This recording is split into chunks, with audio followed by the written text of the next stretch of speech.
Welcome back to the Signal Room. I'm Chris Hutchins. And I am excited to film on location in Dallas, Texas, where I've been really looking forward to having this conversation today. Joining me today is Ted Lindsley. I've got to know him a little bit over the last several months, and he's doing some really fascinating things for the benefit of people in healthcare that are still trying to figure out how to actually undo some things that have put themselves at a disadvantage when it comes to really operationalizing solutions, and even just from a basic support mechanism in terms of how do you support your clinicians and patient care. But even beyond that, there's just so many different layers that I know people are wrestling with today, trying to figure out where do I need to make the adjustments so that we can start getting past the pilot phase that everything seems to go great guns up to and then it falls apart. And that's what I think you're going to hear a little bit about today. But first, I want to say, Ted, thanks for being here and welcome to the Signal Room. Thank you. This is fun. It's nice to get out. So let's jump right into this. Yes, let's do There's it. There's a lot to talk about in healthcare. Yeah, so let's touch on your background is not one that I think is typical. You've done a lot of other things besides healthcare, but I think the thing that has impressed me is there's always something that you're looking at that you're like, you know what, this needs a solution. And you excel in doing that. You've done a bunch of different things. Tell us a little bit about what's caused you to end up in a place where I'm going to do something in healthcare. By the way, the company name is CognomIQ. If you haven't checked that out, check it out, but you're going to learn today. But tell me what really has led you to that point in your career, because it seems like you pick things that are really meaningful and important to you. All random, right? Yeah, well, they don't really connect, right? So three-time entrepreneur, I've founded 3 companies, I've exited twice. I find myself through a series of events in healthcare. My entire career for 30 years, I've stayed away from healthcare. I knew that it was broken and had problems. I didn't realize how bad those were until I got in it. But a quirky series of events found me in healthcare, helping a consulting company, and we rocked it. And they're kicking butt right now. But this opportunity came up, and I said, I've got to do this. And so here we are. And the technology itself is transformative. It is disruptive. There's no doubt about that. Healthcare is broken. We can fix it, not us alone, but together we can fix it. I'm sorry, but there will be casualties. And it's the dead weight that's been hiding in the closets and the corners for years, suckling at the teat. You know, it's unpleasant, but it's not the popular guy in the room that always gets it done. I couldn't agree with you more. I think it's always been interesting to me. So when you're working inside of the health system, which is where I spent my career, there's always these expectations when there's technology being discussed and it's being introduced that it's going to do certain things. And one of the challenges that I've dealt with is when you're in an organization that's growing by acquisition in particular, there's just a lot of technologies, and it's basically a matrix and a whole bunch of spider webs that some are connected, some are not. And that happens every time you acquire a new company or a new hospital or health system. And they got their own stack, their own way of doing things. Exactly. And the affordability, I think, comes from largely some aging infrastructure, some legacy things. They're getting tired, they're not doing well. It could be contract issues, a variety of factors, but nonetheless, you get to a point they're affordable up until a certain point where you can actually make the acquisition. You might be able to standardize and put some structure around window dressing on things. Some things like payroll. You got to be able to keep track of the teams, people that are applying to come to work for you, things like that. Isn't that an interesting angle, by the way? Payroll. Let's start there. Yeah. Does everybody get payroll? Okay. Do you get paid on a regular basis, or does payroll break down every other month and you have to wait 4 or 5 weeks to get paid? I bet you get paid. Yeah, you do. Right? Strangely enough, yeah. Okay.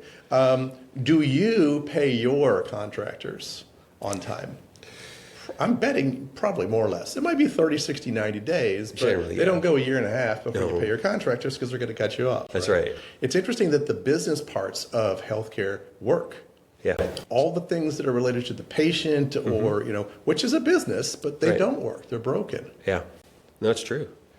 I think that's one of the things that's always been, nuts. Like when you think about the admissions processes and accepting transfers to an emergency room, organizations have struggled with some of those things for a long time still. And I heard someone say this and I was like, ouch. He said, if healthcare was actually trying to run a hotel, it'd have been out of business a long time ago. And it is a hotel. Yeah. Ultimately. I know we like to say, oh, no, it's about the patient and we're doing this. And then we're different.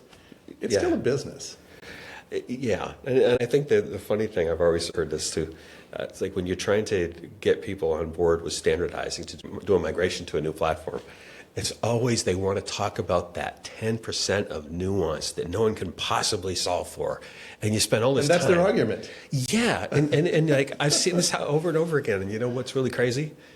They will sacrifice 90% and fight for the 10 when they could get 90% efficiency. If just look, suck it up. We'll deal with that later, but let's get the 90%.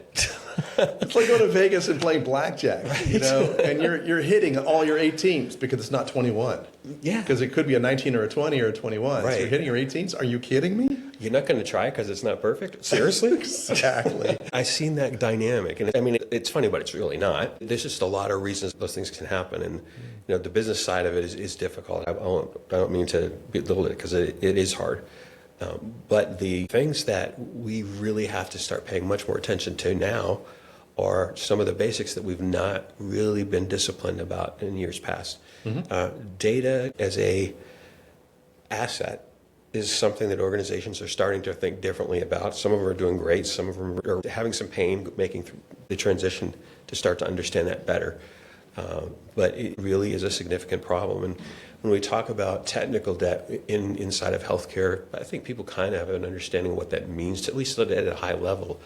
But the underpinnings are really where the problems tend to still hang out for a long time. And there's differentiators, and you know this in the software industry. You might have 3 or 4 different solutions playing in the same space, but there's differentiators that everyone feels are really important in their product. And the same thing happens with any software in healthcare. There's a lot of SaaS companies, like SaaS vendors? Yeah, or like your vendors. You can pick, there's a lot more than a handful. But let's just take 4 or 5 of the big players. There's nuance to their product that they can actually speak to, and they're very proud of it.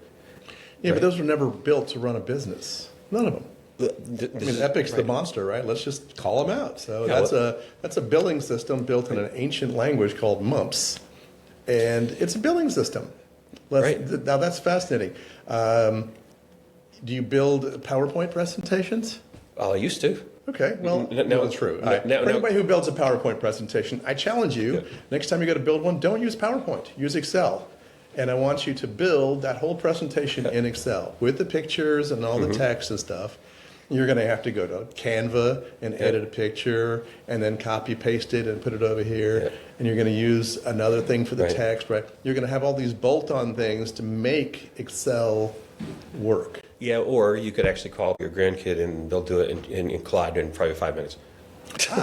That's the logical way to do it. But in healthcare, you're tied to one system. So you have to keep bolting on endless pieces to do what it won't and never was meant to do. No, you're completely right about that. And I think that the pieces that were always problematic, and in places that I've worked, when there's migrations, like onboarding a new system, onboarding a new company, the pieces that tend to get the attention are the ones, like to your point, payroll gets taken care of. Because you're not going to have anybody to man the stations if they're not being paid. Right. Everybody knows that. But the other pieces that are equally challenging are the ones that patients are actually going to come face to face with. All the technology in the world, and organizations still really struggle to understand the capacity and to have access for patients that need to be seen when they need to be seen. These are simple things to fix. But then again, I get bashed sometimes for saying things like that because what do I know? I'm 5 years in the healthcare industry. It's an industry, it's business, right? So I can see it very clearly. If you were, and this is interesting too, because in healthcare, people traditionally were born into this industry. They graduated school, they started it, and this is the only thing they know. So they were indoctrinated into a broken system and eventually accepted that this is just how it is, and every generation continues to do that. This is the first time post-COVID where people from outside or from other industries are pouring in and looking around saying, this makes no sense. Let's fix this. And there's a lot of internal resistance in healthcare that we can't do that. We don't do it that way. And well, that's the problem because you don't do that. So they're very uncomfortable with the change. Yeah, and I think probably one of the most illuminating moments for me, it was probably like 5 or 6 years ago. I was at an event in Chicago with the International Institute for Analytics. The fun part was there was 3 different research councils that we would just meet together in the same place at least twice a year. And so this particular one, there was banking, retail, and healthcare. And a guy that I had met from other meetings, I'm not sure, it might have been even before both of us are involved in that company, but no, he was at a conference with me, and he actually had just been named the chief analytics officer for a major bank that he was working for. And he might actually have been the very first one I've ever heard of. I don't know for sure. He might have been, because I didn't really hear about anyone being in that kind of capacity. But he decided he wanted to sit in a session with me, and we were going to talk about population health analytics and things like that. And the conversations were just fascinating. We were having a lot of revelatory moments where people are sharing things that they're discovering. I mean, this one that was like, you'll get a kick out of this. There's a chief analytics officer sitting next to me for a really large health system. And we were just talking about what analytics is now being able to show you. And she said something very profound. She was, we are now starting to be able to see predictors of things like readmission, risk, and severity of illness. And it turns out it's something as simple as the volume of data that's in someone's record is a predictor. And I kind of paused, and I thought back to the days I was working on the front desk in a radiology department, and I would see a gurney being pulled up, and it'd be like a 3-volume stack of somebody's record slapped up on that desk, probably 10 pounds worth of records. And my paper documents. My eyes told me this person's really sick. So Because of the volume of paper? Exactly. Yeah. Because they have that many volumes, that means they're being seen a lot. Whatever the reasons are, they're sick. Isn't that logical deduction? You know, Yeah. AI is not going to tell you that because Right. they haven't taught AI to recognize things like that. Right, but this is even before we're talking about AI, just doing predictive analytics. I'm like, wow, we've come so far. We can now confirm with data what my eyes told me. Amazing. So this person's sick and this person is less sick, let's say. Yeah, well, yeah. It's logical, yeah. But in terms of objectively trying to assess from a predictability standpoint, odds are we're going to see this person again, kind of thing. You know, you said something a minute ago about the data.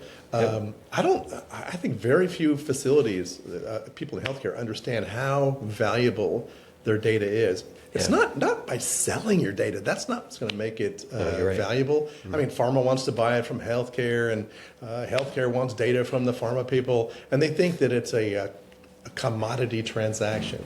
It's not. It's not how much data you got. It's not. It's what you can do with that. Yeah. And if you're lean and efficient and you're dialed in and tuned to uncover incredible insights, then that's what gave, and that's what attracted me to what I'm doing right now, is that ability. Let's dig in on that a little bit, because I think this is an area where I know people have aspirations. They want to do the right things. Meaning, let's talk to the CEO that's got pressure coming from the board. They've tried a bunch of different things. They've got brilliant people around them that are trying to help them to solve some significant problems, to help the population and the community that they're there to actually serve and support.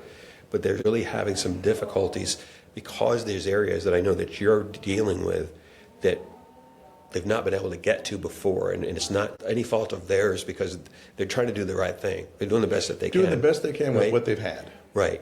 But we're at a point in time now where we have to make some significantly difficult choices. And some of it's going to have to be along with, you know what, I'm going to raise my hand and tell you that I made the wrong decision. But we have to fix this, and whatever we need to do, I know we have to do it. That's sometimes the case, but that's okay. I mean, for what the options were at that time, you made the best decision, right? Right. I think the bigger problem is that vendors overpromise and underdeliver. These providers are so desperate for any help, any solution. Right. They hang their hopes on anything that sounds good. That's not a business decision. You don't buy hopes and dreams. You don't buy promises. Right. Buy results. And so demand every vendor from now on to put it in writing. You're going to do this, you're going to get this, and put an or else clause. I mean, that's what we did. And people are shocked that I'm saying you will get 1, 2, 3, 4, 5. We'll put it in writing. And if you don't, 1 year from now, 100% money back guarantee. Not, gee, we'll make it better. Oh, we tried. 100% money back guarantee. Now, I can do that with our platform because when we go in, we look at the architecture and see what they're doing, where they're wasting all this money, the vendor sprawl, the offshore contractors manually doing things. Right. It's very easy to add up in a matter of a week or two. Oh, there's millions of dollars right here. Yeah. And when they're saying, well, we haven't got any money in our budget, I was like, you got too much money in your budget. You're wasting $7 million a year right here alone. Mm-hmm. But you have to be able to see that. Yeah, let's talk about that for a second. One of the things that I've seen kind of blow up a few times, I imagine you've probably seen it too, probably even outside of healthcare, the total cost of ownership kind of conversations happen. And when they do, there's usually some gaps that are glaring from a finance perspective that maybe not everyone's going to see. What are some of the things that you've run into that you realize that folks aren't really getting an accurate, they're not documenting the actual cost? Because I think there's other elements besides just the direct spend on the licensing or the implementation resources. All those intangibles. Yeah. You want to name names? Well, I'm not sure I want to. A good example, a lot of the stuff we do, we can't talk about. We white label our product. Right. And a lot of systems are like, I don't want it to say Cognomic. Can it say so-and-so healthcare? Sure. Yeah. And we or you can build all this stuff on top of it and call it yours as your own, right? University of Rochester, New York was using Databricks as a good example for their data platform. In that contract, 30 offshore contractors manually crunching data. That's a full-time job to the tune of about $2.5 million a year, just that line item expense. Right. So they're looking at the cost of the software, but that was over here, not attached to it. That's an intangible, right? Right. Now with our platform, one person spends about 2 hours a day looking at an anomaly report. That's the replacement to those 30 offshore contractors. How about ad hoc reports? There's an interesting one. Everybody complains about ad hoc reports. Yeah. They were running 3.5 months because you've got all these people in the IT department or that are contractors that are helping to do that reporting in a manual fashion. Right. Our current time for ad hoc for reports is 3 hours, 24 minutes. If you want to build a cohort, for example, or do something unusual, you'll have your data report done in just a couple hours. That's eliminating all those extra contractor things, the slow delay. Right. Grants, you want to write a grant proposal? Most people it takes 3 months. Yeah. They can knock it out. 2 people can knock it out in a week because the data is ready in a couple of hours. So how fast can you write that proposal to get it out? How many grant proposals could you submit and get money? And this is on and on and on. This is just one area. The processing piece of it, I want to double click on that one because from my own experiences, that's always an area that is always top of mind for me when someone's coming in and telling me, hey, look, I'm going to get this done in X amount of weeks or whatever it is. Yeah, and put that in writing. And I will ask the questions like, have you done anything with this particular vendor solution? Have you dealt with that data? I've had more than one opportunity that was not fun. I call it an opportunity, but it was just painful.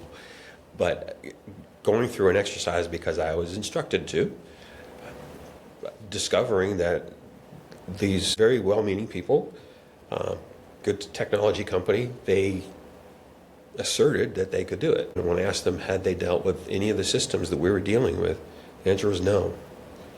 And I think one of the things that happens frequently, there is a significant chunk of the U.S. market that's using the same platform, for better or for worse. Mm-hmm. And so the ones that are coming in and usually telling you they can get it done in a period of time that you as a person who's dealing with it day in and day out, you know it's nonsense. Mm-hmm. It's because they're not realizing what is going on inside of your organization. And they don't understand. You're not backing up the truck and plugging into one big platform. You got the whole system available to you. That's just not the way it is. Yeah. And so there's some confusion that usually is part of it. So I wouldn't say it's deceitfulness or dishonesty in many cases. It's just how it operates. It's assumptions. Yeah, because the process, this is one of the things that I will always have found really remarkable. I can count for you on one hand the conversations I've had with people who were approaching me because they wanted to do business with the company I was in, that they came in understanding that they needed to ask a lot of questions. They needed to understand the dynamics. They needed to understand what the real obstacles were. They made no assumptions. And some of these people I'm still connected to today. Some of them, we've had phone calls and I've done referrals for them to get a new job. Mm-hmm. I mean, but these people are so unique because that's a partner lifetime. That's exactly right. That's great. But you need to understand what you're up against, and I think that's not what you're going to get. You're not going to get that in your training if you're training to be a sales guy. Most often, you're just not. There's a special breed of people that do that, and their success comes from the patience of building relationships and delivering on it when they finally get that opportunity. And it's funny because the consulting firm I came from here in Dallas, I would go to about 22 to 25 shows per year. Yeah. HIMSS, Vive, Chime, ACH, FH, Element OP, whatever. Right. It's endless, right? You'd see the same people over and again. And I learned very quickly that healthcare is a relationship business. They do everything that way to a fault. Yep. So when they get around to doing in the real world, in the real business world, when you want to tackle something, you're looking, I want to do this new thing. Yeah. The first thing you do, and you do this fast, who are the top 3 best-of-breed players that do that right now with credibility? And you go, great, let's talk to all 3, let's get quotes, and let's pick one and go. And you can do that in 2 weeks. Right. In healthcare, they don't do that. They say, we want to solve this problem. What is the problem? I don't know. So, well, what do you want to do? Call Bob. Yeah. Why? Well, I've known Bob for years. I like Bob. I trust Bob. He's always at the shows. He takes me to dinner. Yeah. Okay. Does Bob know this stuff? I don't know, but Bob can figure it out. Right. And then they hang their hopes and dreams on Bob. And they don't say, Bob, all right, you got 90 days. In 90 days, here's what we want. And there's the results we want. And if not, here are the consequences, Bob. Right. You brought up something that I think is really important. There's the experiential component of it. In my case, I've only been in situations where I had to have people that were really, really skilled, that understood workflows from a clinical perspective, user interface workflows, data flows on the back end to actually get normalization done so that I could have relevant data structures for people that were dealing with endocrinology. They had an efficient way to access it and they weren't having to fish through everything else to get to it. But there were skill sets that were really required to be able to make sure that what you're building is complete, it's tested, and it's validated. And the very first time a clinician touches it, they're not like wigged out because it makes no sense and it's messed up. That's setting the basic foundation. Yes, but the difference though, what I've discovered in the last several years and the way I've learned about how different the technologies are now with AI, there is a reset that has not occurred, because I think there's still an association with that legacy challenge that the technologies that you're using have solved that in a way that people do not understand and quite frankly probably won't believe it when they hear it the first time. About ours, you mean? Yeah, or anybody's, but specifically the things that you're doing, because what you've been describing to me in terms of the timing of what it takes to get somebody up and running with something that they can trust, it is a very different ballgame, and most people are going to say, you know what, that's nonsense. Yeah.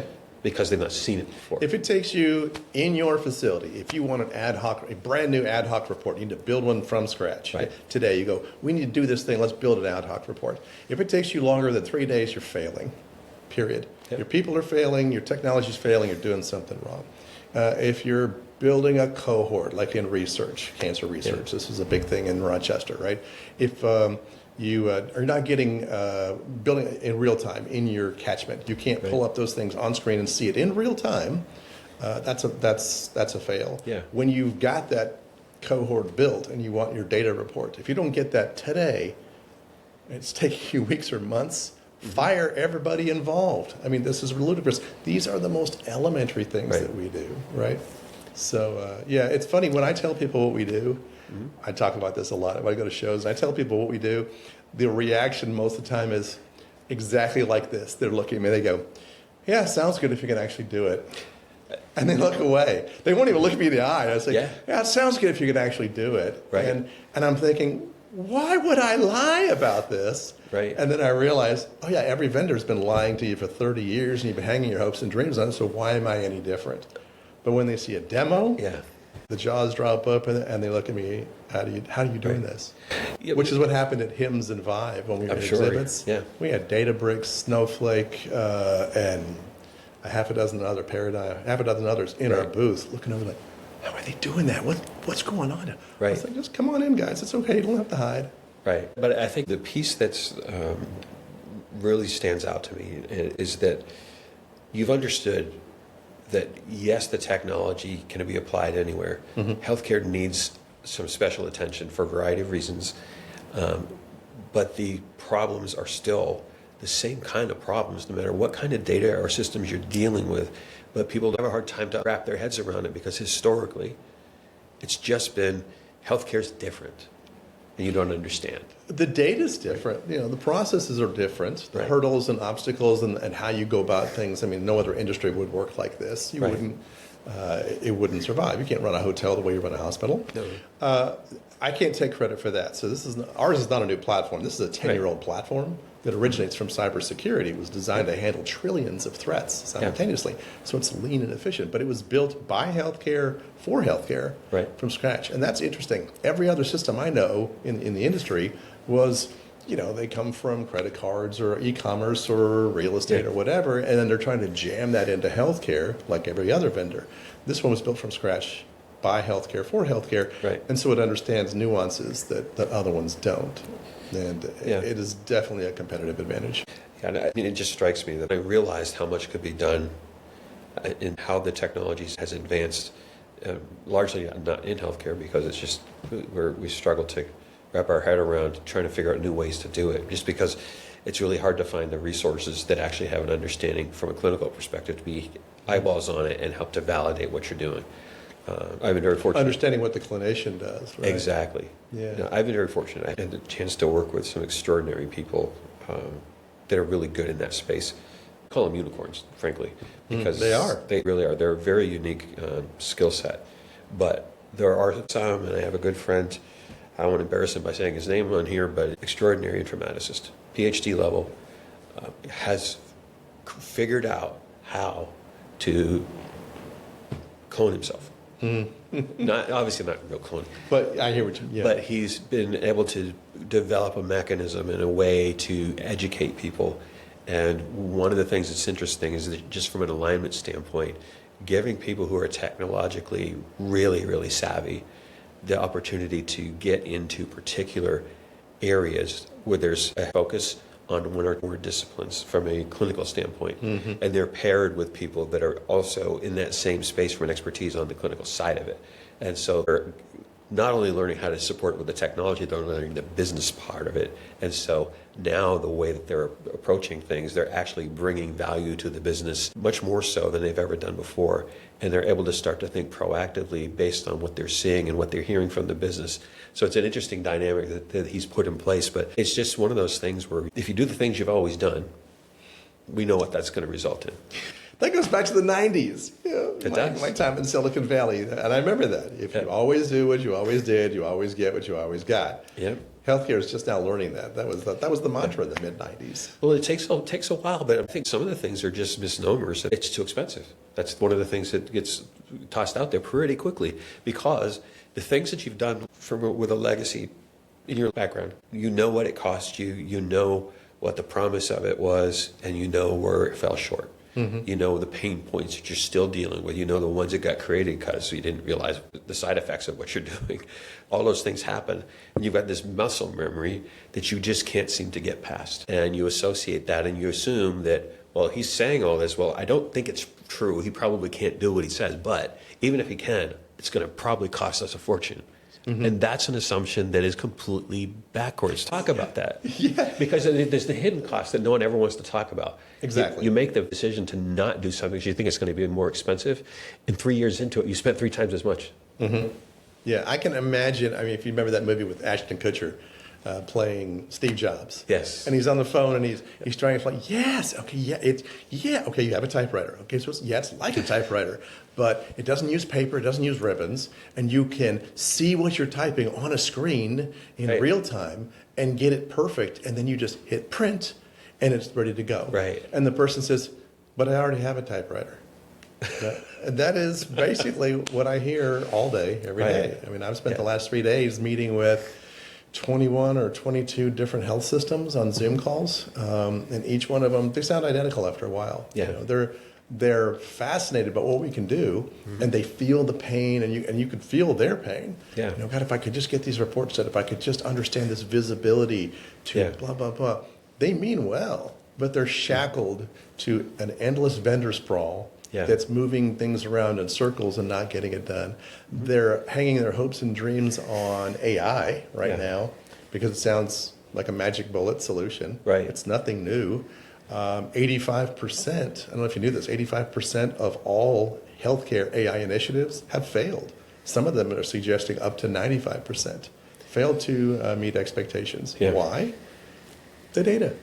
Because you give it crappy data and garbage in, garbage out. So what we do is not sexy by any means. It's at the under the covers foundational level. Yeah. But when it's working properly, all your other stuff moves at light speed just magically. It's it's in concept it's so simple, but to do this, complex. So I want to touch on something that's not directly from a technology standpoint, but I think it's something that the organizations are probably starting to realize they have to think differently about.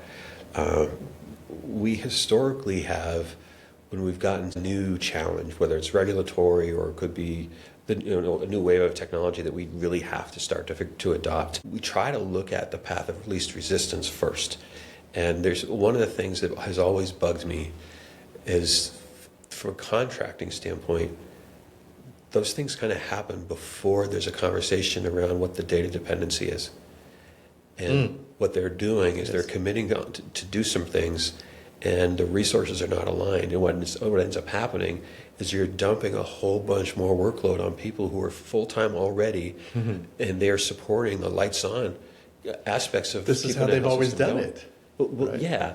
Yeah, so that's how we do it, right? Yeah, but talk about that, because I'm sure you see all kinds of Oh, we issues do. from that. Yeah, we get requests all the time for a proof of concept. Let's do a proof of concept, just a simple thing. And hated most those. startup companies would jump at that chance. Yeah. Go, okay, let's do that. They're shocked when I say, no, we don't do proof of concept. And they're, what? Like, Right. Here's an all-star player that's been 5 years in the majors, has got a winning track record, and you want to send him down to the minors to try out for the minor league team? Yeah. Is he going to say, okay, give me a break. Come on. But we're in a rare situation because our platform is mature, it's fully baked, there's no technical debt. It's won countless. I mean, it was a finalist. It was a runner-up for the Galleon Award in the life sciences space. That's huge. Right. It was Viz, I think, that won first place, and this one came in second. Wow. Which is one of the reasons that we acquired the technology. Yeah. This got Rochester, New York, their NCI designation. Can you imagine that? They had tried for years, couldn't get it, and in spring of 25, they got an NCI designation, and almost a quarter of the reasoning why was because of this platform. Yeah.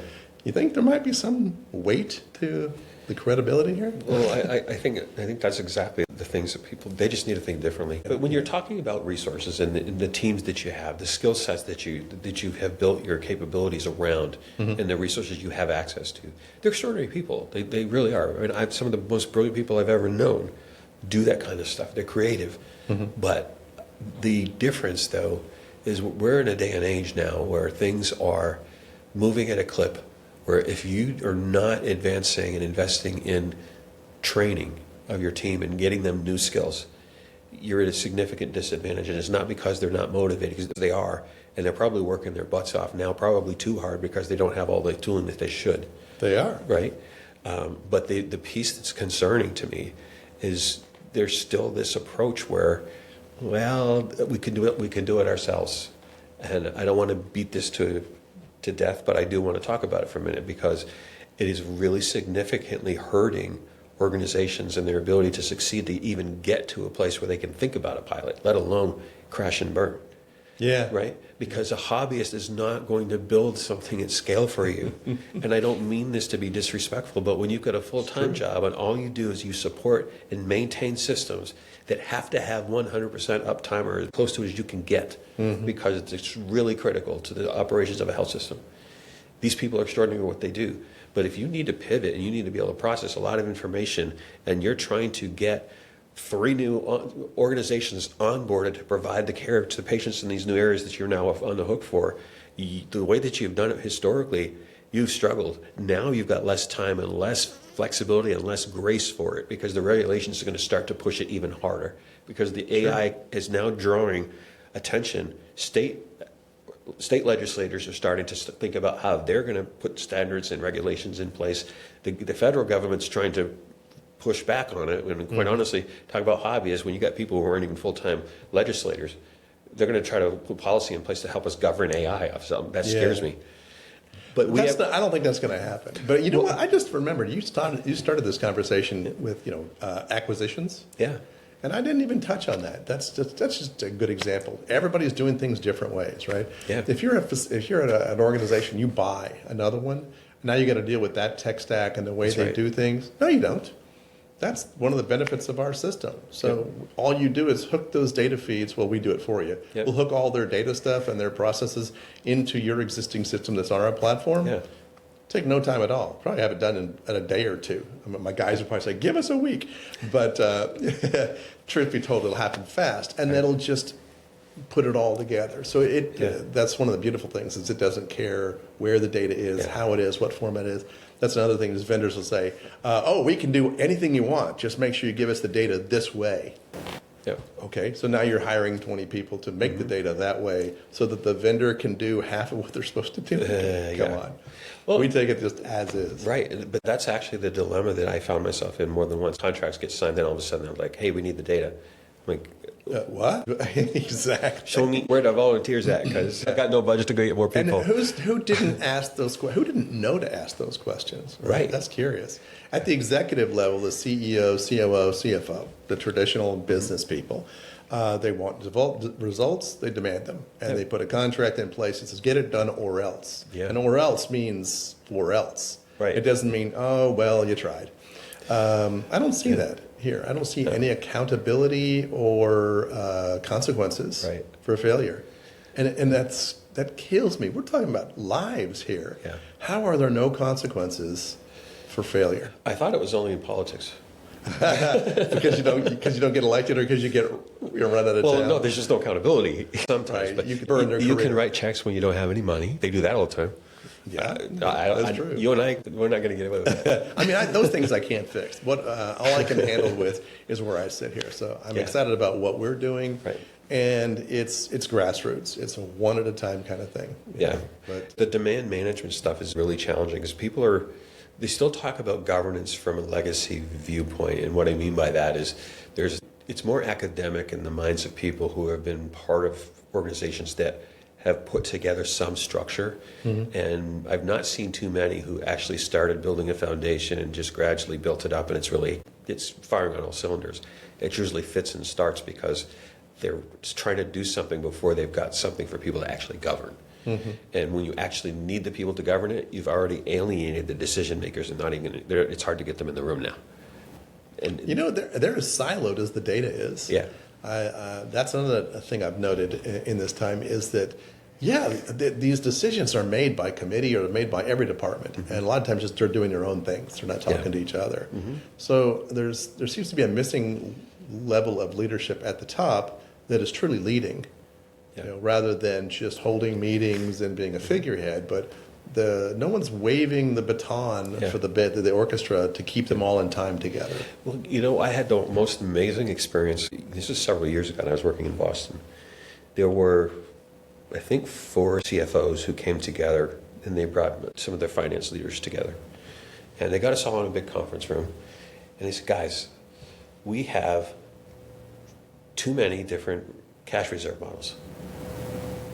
And we don't care what the result is, but your task is put your heads together and get us one model.